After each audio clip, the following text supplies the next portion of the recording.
it's Percy King again. Welcome to another episode of King Speak. This is for all the kings here. Wear your crown, wear your crown. All right, now, today's episode is going to be about the WNBA. Now, everybody knows, unless you've been hiding up under a rock, during the WNBA All-Star Game, they came out wearing shirts that said, "Pay us what you owe us." And a lot of folks lost their damn minds because of it. There's a bunch of issues with this, but I'll first kind of go back to the beginning of the WNBA, where the first players were picked in 1996, and the league started in 97. So basically, the league is like 28 years old.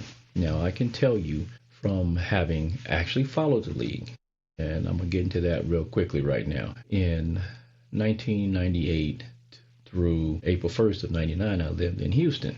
Now, I can tell you that from the very beginning, I actually did follow the WNBA, because from long ago, I was actually a fan of Cheryl Miller, and who, she couldn't play in the WNBA because she was a little bit older, and the WNBA, started after, shall we say, her ability to continue playing because she had gotten injured. However, I did follow the WNBA, and I can tell you that I supported the WNBA because during that 1998 championship season for the Houston Comets, I actually bought tickets. I bought floor seats to the second game, the second championship game, and I was right behind the basket, the second row, sitting on the floor. Bought 2 tickets, had a ticket for myself and one of my fraternity brothers, Big Fruity, Ray. So we went to that game, really exciting, very interesting situation as well.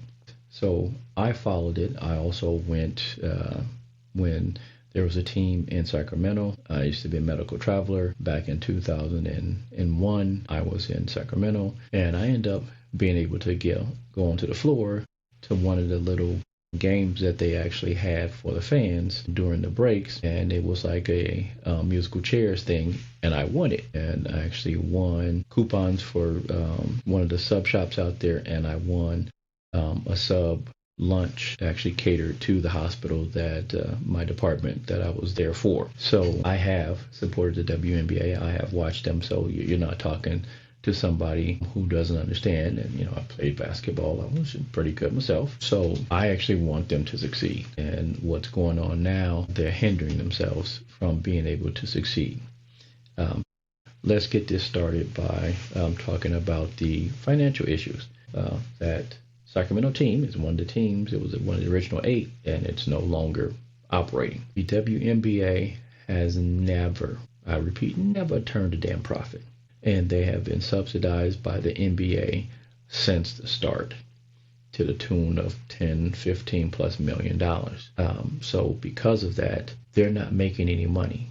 The revenues are very different. And even when you look at a team like the Indiana Fever, who has Caitlin Clark, with all the money that they've been able to produce, with all the fans coming to the games, they still didn't turn a profit. That says an awful lot, because there's so many different things that go into being able to pay players absorbent amounts of money. One of the biggest things is the multimedia and television contract.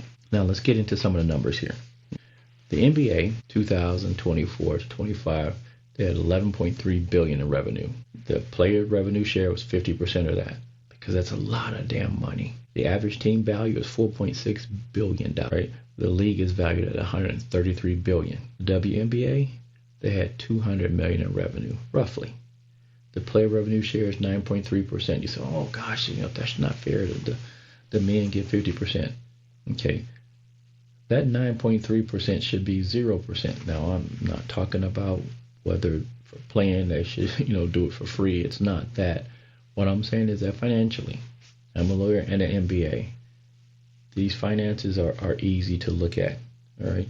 If they lost $40 million, that 9.3% is less than $19 million. So that means that they had a $40 million loss. If they didn't pay the players, they still would have lost over $20 million. What does that say? It's not the men's fault because the men have been doing everything they could and they have been subsidizing. They have treated the women great. They have invited them to NBA games to, show themselves off and to gain more fans to the point where now many of the women actually have, a higher fandom on social media. But here's the thing. Just because you have millions of followers on social media, it has not translated into those people watching the games on television or actually going to the games. All right. Until that actually happens, you're not going to get those huge, media contracts. They do have a newer contract that is a $200 million, contract, $200 million annually. It totals $2.2 billion. However, that $2.2 billion contract for over 11 years, when you compare that to the $6 billion deal that the NBA has, pales in comparison. That right there is one of the main differences between the reason why the NBA players make a lot of money and the WNBA players cannot. But that is because there's so many differences in the game. There's so many differences that the NBA draws fans in certain ways and the WNBA draws fans in certain ways, and they don't draw fans the same way that the NBA draws fans. Now, here's the interesting thing. I went to AI to try to have it to run some numbers, and I put an awful lot of data in there and a lot of things I wanted it to discuss. And what I found is that, I already knew that AI was limited, but a lot of the things that it was grabbing from, I recognized it as not being truthful. And not only was it not truthful, when I looked at some of the things it pulled from, it was pulling from certain women's magazines about stuff. Because some of the things I put in there, had to do with things that I had noticed through different people, through my experiences. And I recognized several different things that it just didn't want to recognize. And I saw it as though it was taking on somewhat of a female characteristics of not wanting to acknowledge certain things because they wouldn't bode well for women, because they were things that women did not necessarily want to accept about the limitations of their league, of their play, or many other things. And, here's some of the things. All right, so one of the things I noticed is that, all right, a lot of female fans actually watch certain men's sports because they think that they're attracted to the men. All right, they look good. He look good in those shorts, or whatever. I would like to date him.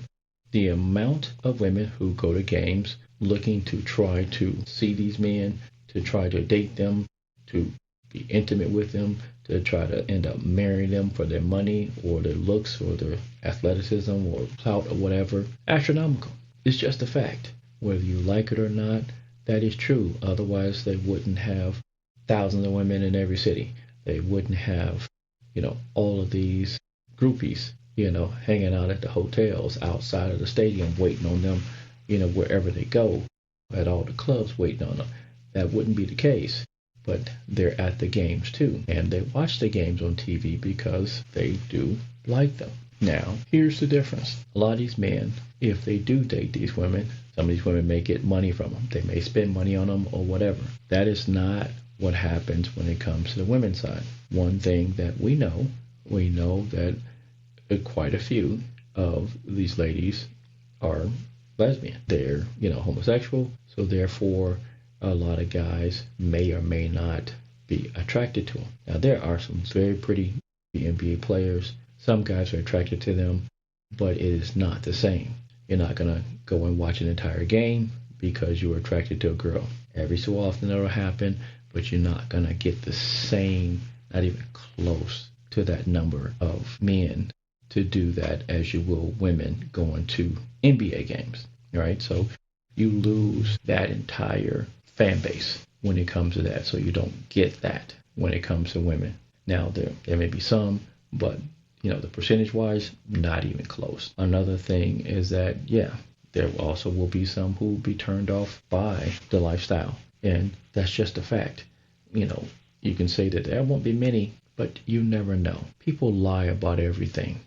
And, that is one of those things that you have to understand, is that it's factual. You may not like it, but it's actually true. So then there's another thing on the perception of skill level. This one is kind of a hard topic because you don't want to say that, all of them, are poorly skilled, and it's not necessarily that. However, if you are being honest, most guys who are on Division I NCAA teams, especially ones that go to the big dance, their skill level will be at or far exceed a lot of the WNBA players. What I'm getting at is that one of the biggest reasons why at least male fans watch basketball on television is because they want to see people do things that they cannot do themselves. And if you're not doing things that they cannot do themselves, they are far less likely to watch it. And I can tell you from talking to other men, that is the reason why they don't watch it.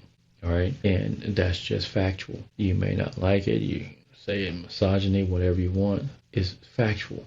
People watch sports because they want to see people do things that they can't do. If you believe that you are better than them, or even back in the day you were better than them, or that, if they allowed you to be Joanna Man and end up in the league, that you'd be able to be in the league and dominate, you're going to be less likely to watch it. That's just the fact. So when men say that you need to maybe lower the rims a little bit, so that could be some dunking, some other things like that. You go, you want to just relegate me to just, dunking? Is that all I'm going to be able to do? No. If you actually want fans, you have to understand that reality. You not wanting to accept it doesn't change it. Men want to see, at least most male fans want to see you do things that they can't do.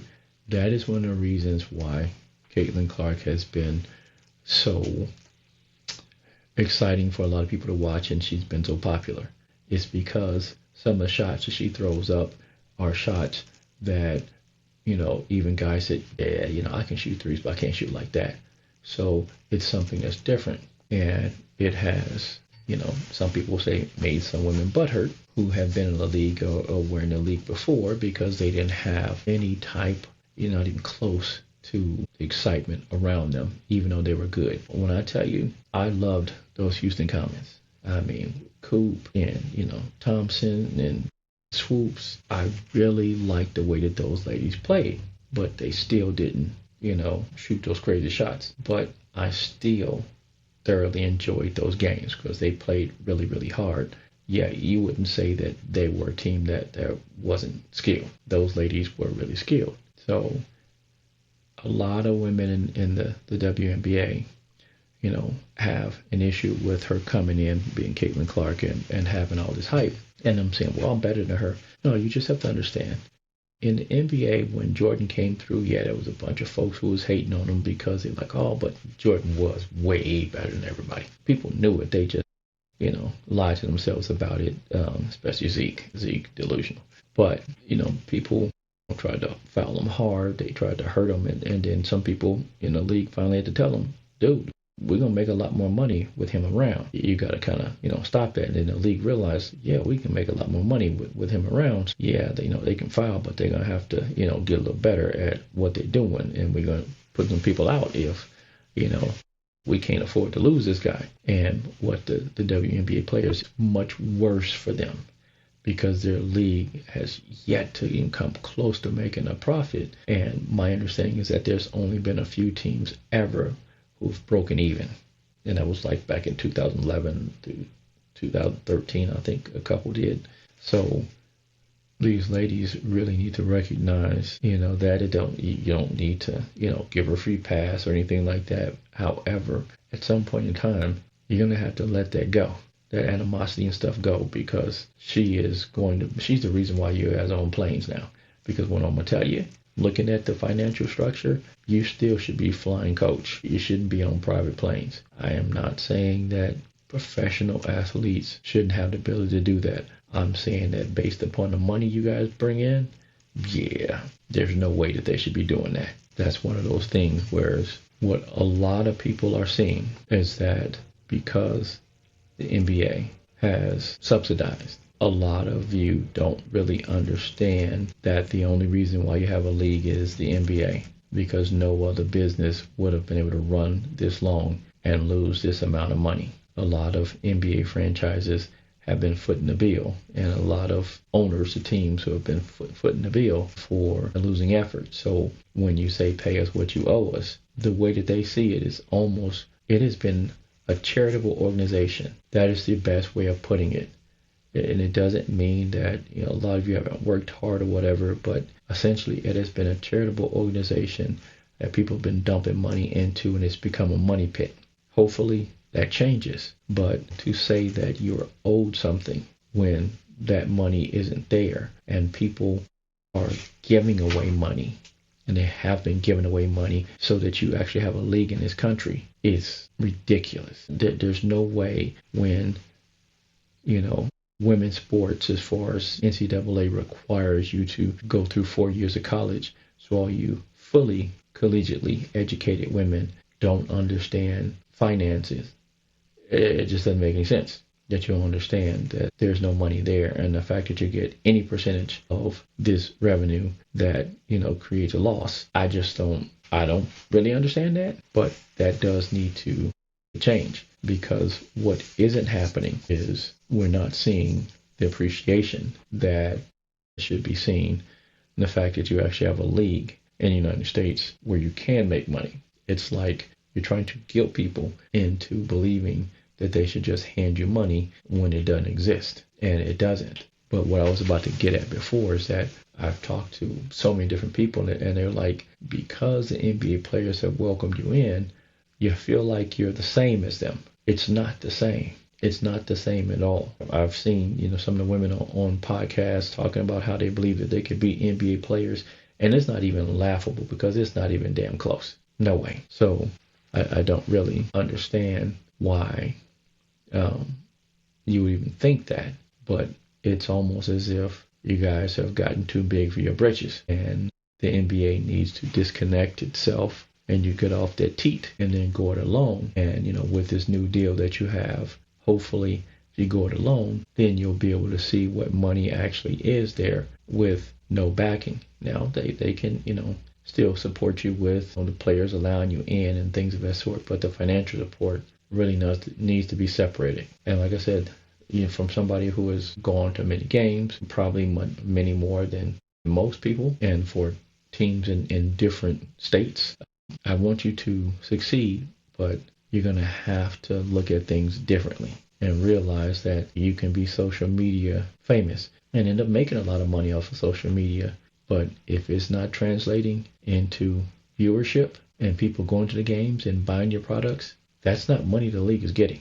So please think about that, because, I can tell you that, a lot of folks and even some of the NBA players, when they hear some of you, say some of the things that you say about they just need to, accept one less this so you guys can get some more money. They are losing my patience. Yeah, I'm telling you, they really are. And like I said, and finally, you guys are gonna have to get over the thing with Caitlin Clark. And if she doesn't, pan out, she doesn't pan out. But if she does, as long as that hype, monsters around her, don't mess this up, because this is actually helping you. It really is, because right about now, there's a lot of folks looking at you all and just, pretty much thinking that, y'all just don't get it. And you guys are, damn, you put the in dumb. That's what a lot of people think. So, don't be that way. And until next time, make sure you subscribe, comment on this. There may be some things you don't like, but it just is what it is. Share it, and I'll see you again. Percy King, King Speak Out.